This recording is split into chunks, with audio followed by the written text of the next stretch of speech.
Hello and welcome to another edition of For the Record. I'm Sean Murphy. My guest today is Chris Kreider. He is a special projects coordinator working on Plum Island for the Connecticut Fund for the Environment. It is his first time on the show, so welcome to you, sir. Thank you very much. Where do you want to start? Two definitions that people need to know. They need to understand what Plum Island is and also obviously what the Connecticut Fund for the Environment is. Where would you like to start? I'll start on the Connecticut Fund for the Environment. And I actually work for the Save the Sound program, which is a part of Connecticut Fund for the Environment. Okay. Two organizations in one. Oh, okay. And we have a home office in New Haven, a satellite office in Mamaroneck. And Connecticut Fund for the Environment and Save the Sound's mission is to improve and protect the land, air, and water of Connecticut and Long Island Sound. And we've been doing it since the 1970s. No kidding. So it's been around that long. It's been around that long. Obviously, it has evolved, I would imagine, from what it was started out as to what it is now. It definitely has. And the two organizations actually merged in 2005, and now we are stronger, can do more for the environment. If we go back in time, what was going on where it was decided that, initially the one organization and now the merged one, that it was necessary to have somebody looking out for the sound and the environment in general? Were there problems, with industry, with shipping? What was going on? Well, there's a long history to the sound, but I would say that in the 1970s, when the Clean Water Act occurred in 1972, there was a lot of major pollution all across the country and here in the Sound, a lot of industrial discharges, a lot of pollution from wastewater treatment plants, and the Clean Water Act started things off in the positive direction. And so that's how it really started for Save the Sound program. Where do we stand? What is the current status of Long Island Sound these days? Is it much better than it was? Are we doing okay? I think it depends on who you ask. Okay. As a starting point, I'll say that in the late 1980s, you might remember that the Sound died. It actually died from hypoxia, that's low oxygen, in the Western Sound. And we had essentially too many nutrients in the Sound, which cause algal blooms. When they die, bacteria eat that algae and suck the oxygen out of the water. And we had fish kills, etc. Since then, a lot of upgrades have occurred at wastewater treatment plants, and we've reduced that nutrient load, and we have less hypoxia, but we still have it. And a lot of industrial discharges have been removed from the Sound. So things are much better for the cleanliness of the water and the environment for wildlife to occur. But there still are issues. But for example, lobstermen, if you ask them today, is the Sound better? They'll say no. Because not. There's not enough lobster there? That's right. Yeah. And essentially, the lobster business has died in Long Island Sound. It boggles my mind that there could still be people that are resisting, and maybe it's because of money, maybe it's because it's in that industry's best interest, I don't know. But, obviously you can't flip a switch and make everything better. Some corrections need to take time, maybe years, maybe decades, right? Yes, it takes definitely decades. Right. So all that stuff is not gone yet. I know you're going in the right direction, but are you hopeful? Oh, I'm definitely hopeful. In fact, so everybody's doing the right thing now. After the Sound died in the late 80s, a comprehensive management plan was put in place with specific goals to reach, and we've met a lot of those goals. And a new plan has been formed with new goals. And so far, we're definitely headed in the right direction for the Sound. And a lot of times when we have conservancy type organizations on the show, they will say that it's not us against them, like us against development or industry. No. You work together, and it's a situation that any situation could be resolved amicably. So there's not really fights going on here, right? No, there's not fights. Yeah. We rely on a strong Sound.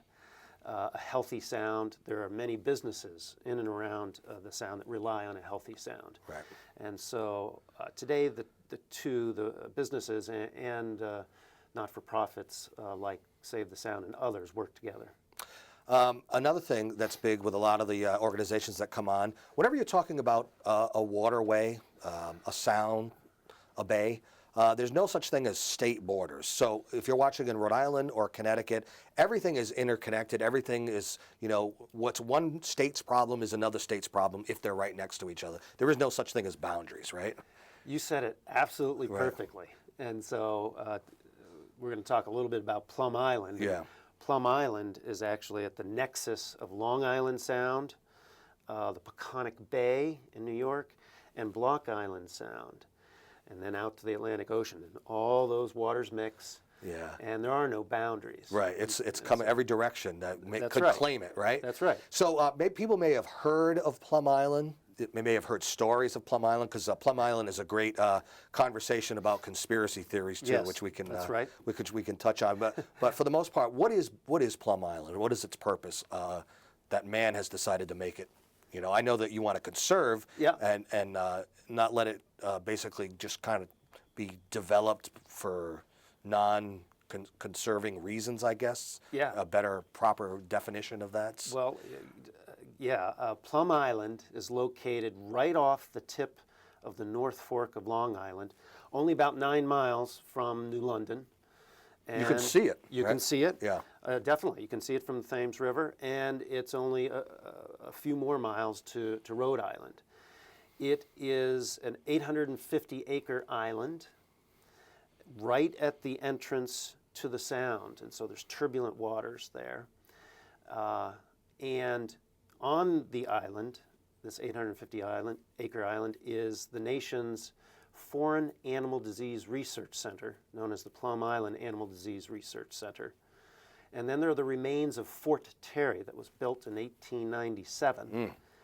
But since World War II, 80% of the island that's not occupied by the operations of the Animal Center have been allowed to return to a wildlife refuge status, the home to many of our region's imperiled species.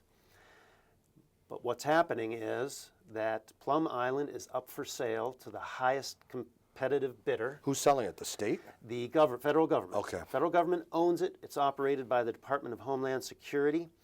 And there's a new facility being built in Manhattan, Kansas. So the idea the federal government had was that from the proceeds of the sale, it could help fund and construct the new facility in Manhattan, Kansas. Usually, it doesn't happen that way. Usually, islands of such excellent natural resource, that have such excellent natural resources, are usually offered to sister agencies, like the U.S. Fish and Wildlife Service first. Right. It seems like it makes sense. But that didn't happen in this case. And so we're in a situation where right now, the federal government's moving forward with a sale. Are people bidding on it? Are there people that actually want it? Not yet. Okay. No. That's to happen in a few years when the new facility in Kansas is finished. But they're ramping up their marketing efforts and getting people interested. In fact, Donald Trump sent an entourage out there just a couple years ago, and he would like to build upwards of... Casino? He didn't say that. He said he would like to build upwards of 2 golf courses there. Really? And he's prepared potentially to pay $100 million. Well, if he ends up being president, he doesn't have time to be playing golf on Plum Island. So maybe this whole thing will fall through. But wow, you got serious competitors that are interested in the. Is it that valuable for land purposes? Really? From a developer's point of view? Yeah. Could you actually convert that land into golf courses or condos? You can do most anything. I mean, with technology nowadays, developers can do most anything they wish. And Donald Trump has said that he's never lost on a development that is waterfront. So the Connecticut Fund for the Environment, the goal is to prevent that from happening or just kind of keep it as a sanctuary, convert it to a sanctuary? We would like to see 2 things happen. And just let you know that part of my job as an outreach coordinator for the Preserve Plum Island Coalition, we now have 60 organizations in New York, Connecticut, and Rhode Island that are working to protect the natural resources of this island. So the 80% of the island that has become a refuge, we would like to see stay in the public realm and be transferred to the U.S. Fish and Wildlife Service, or potentially the National Park Service with its cultural and historical items on the island. The 20% of the island with the research center, there's 400 good jobs on that island. They do a great job, the scientists there. And 200 jobs, 200 people leave from Old Saybrook every day to go to Plum Island. 200 people from Orient Point in New York go there. We would like to see, when that facility closes, and it looks like it will, that it be adaptively reused. So you're not into a looking research center. No, you're not looking to get rid of jobs and make the Nope. whole island, a sanctuary. You're not in the business of putting people out of work. That 20%, you would like to have some semblance of employment in some way. Yes, we would. Yeah. And so how do you make that happen? Obviously, you have a coalition of organizations that get together, and is it just a matter of lobbying and getting the word out and just kind of advocacy for it, for the possibility of this happening? You said it right. Yeah. It's all those things. It's coalition building, it's advocacy, it's working with our legislators. You have to get people to care. You right? got to get people to care, and a lot of people are unaware of Plum Island. And it's really a special island. It has been recognized by the U.S. Fish and Wildlife Service as an important coastal and marine habitat, by Audubon as an important bird area. I don't know if you know that a lot of our recreational fishermen fish in and around Plum Island. It has one of the largest marine fish concentrations in the whole mid-Atlantic. And then there are 219 bird species that use that island at some point in the year. And on the south side of the island is the region's largest seal hull out. No kidding. Wow. Upwards of 600 seals haul out on the rocks just behind Plum Island on the south side. So it's a special place, and we need to protect it. So getting back to the coalition building, we're working with Connecticut and New York senators, as well as congresspeople.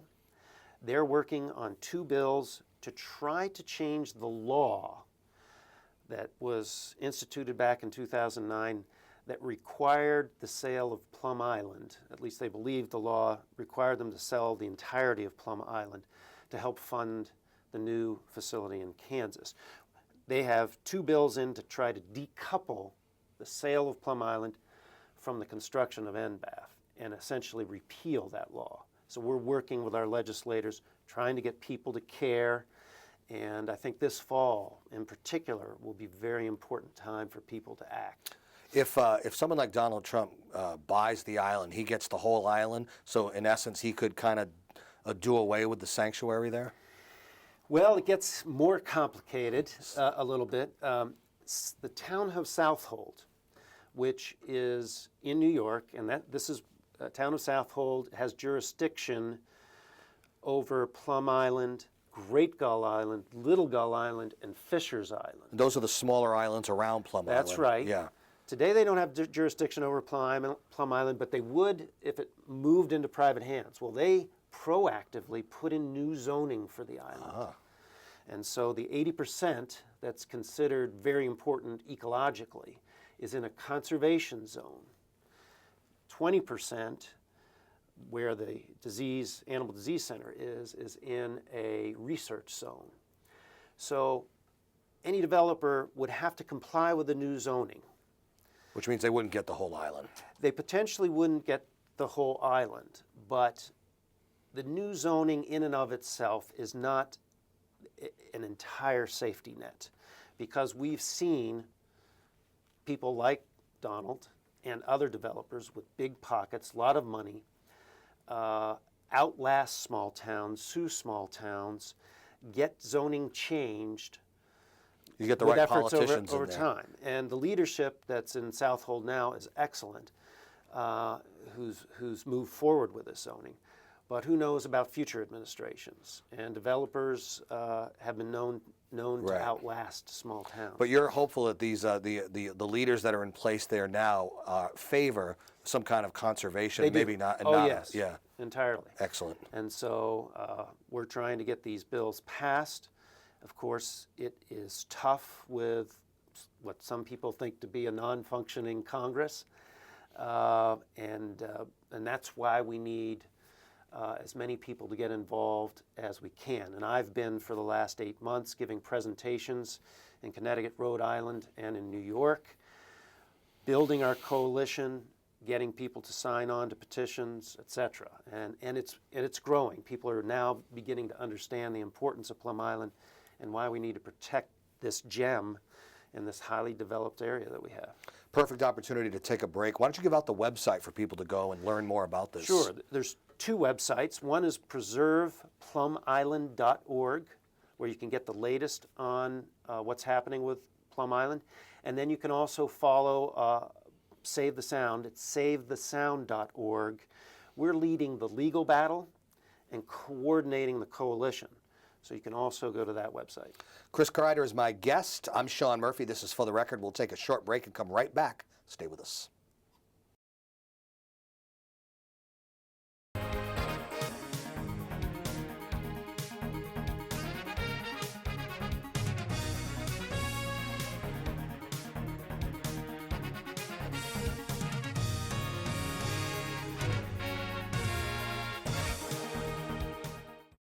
Welcome back to For the Record. I'm Sean Murphy. My guest, Chris Kreider from the Connecticut Fund for the Environment. We are learning so much, not only about Plum Island, but everything that's going on in Long Island Sound. Fascinating stuff. One thing I wanted to get to, well, first, you mentioned the website going into the break. What's on the website for people to see, by the way?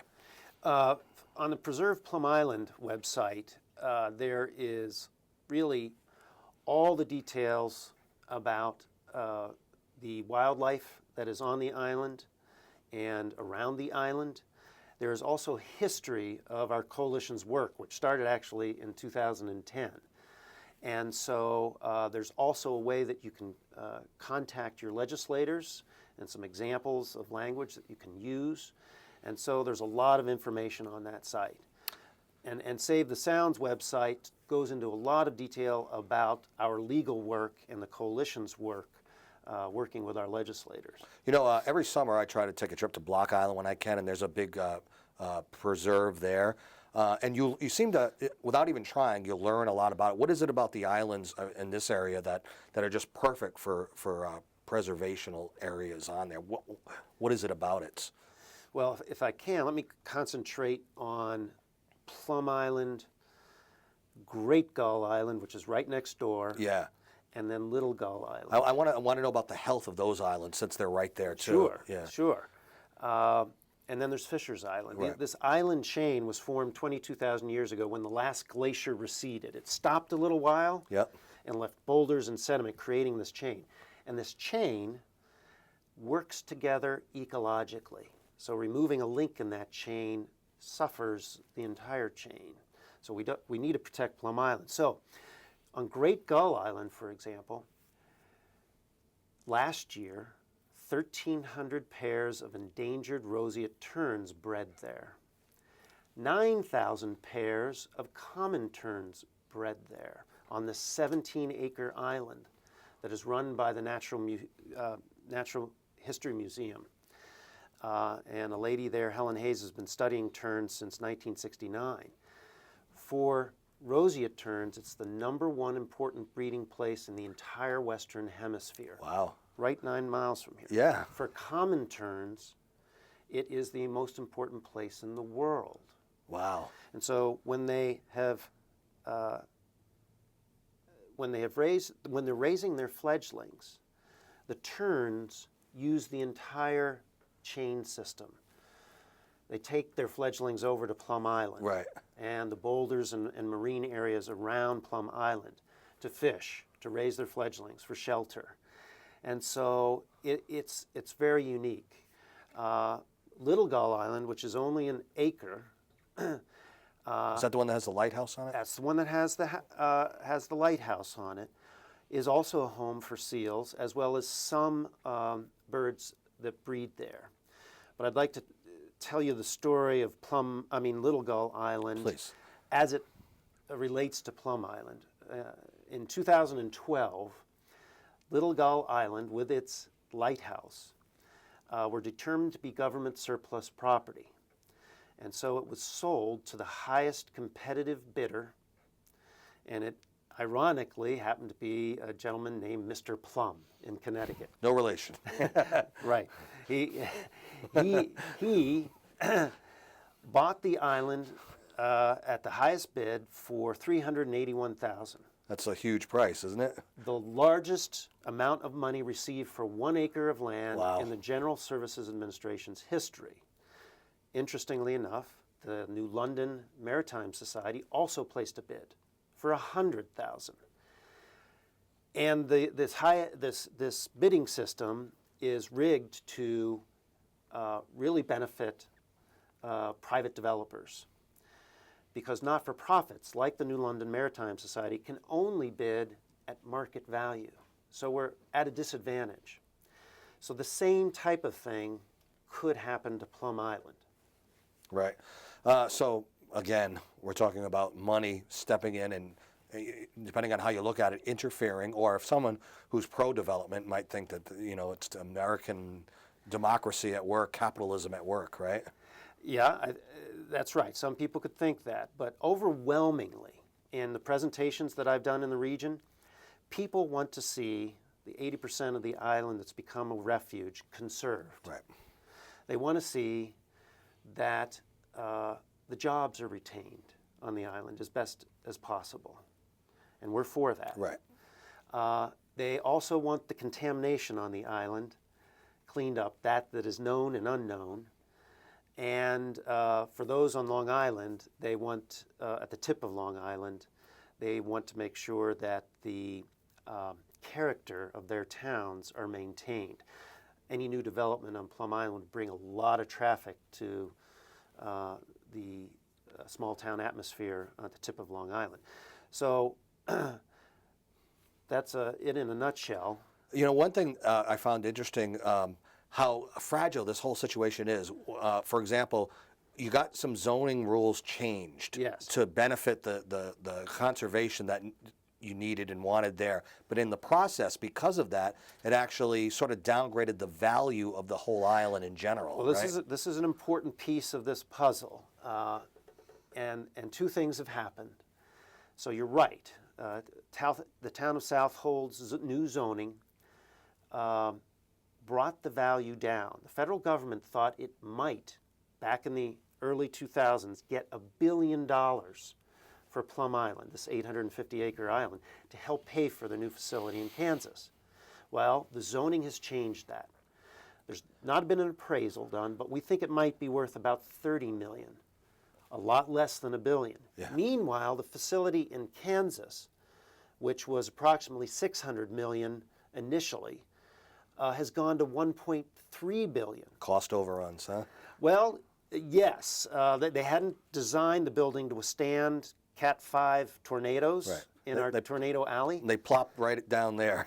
So they had to expand the walls and put reinforcements in. So now Plum Island is only a percentage of what the cost of this new facility in Kansas is. And in the last budget cycle, the new facility in Kansas actually got all their money. So there's someone in the Department of Homeland Security that continues to drive this, even though it's not necessary any longer. Yeah.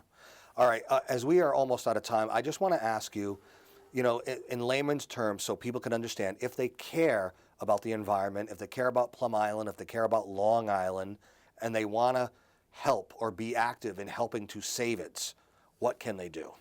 I would say right now the most important thing in Rhode Island, New York, Connecticut, is to contact your congresspeople and your senators to tell them that Plum Island is important to preserve and that it's important to you, the citizen, and contact them.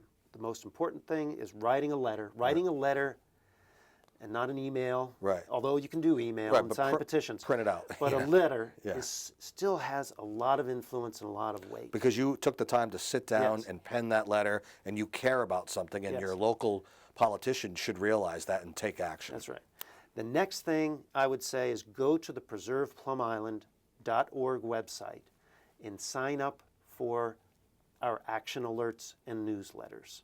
That way you will keep up to date on what's happening with Plum Island, and we'll get word out to you and be able to let you know when it's really important to act. And it is important to act now, and we'll be getting out to the public and the coalition with actions very soon. Sounds good. One more time on the website so people know exactly where to go and they can learn more. Okay, www.preserveplumisland.org and www.savethesound.org. Chris Kreider from the Connecticut Fund for the Environment, I wish you luck, my friend. Thank you. And I'll be following along too. All right. That is our show for today. You can see this show and many others on our YouTube sites. Till next time, I'm Sean Murphy. This is For the Record. Take care.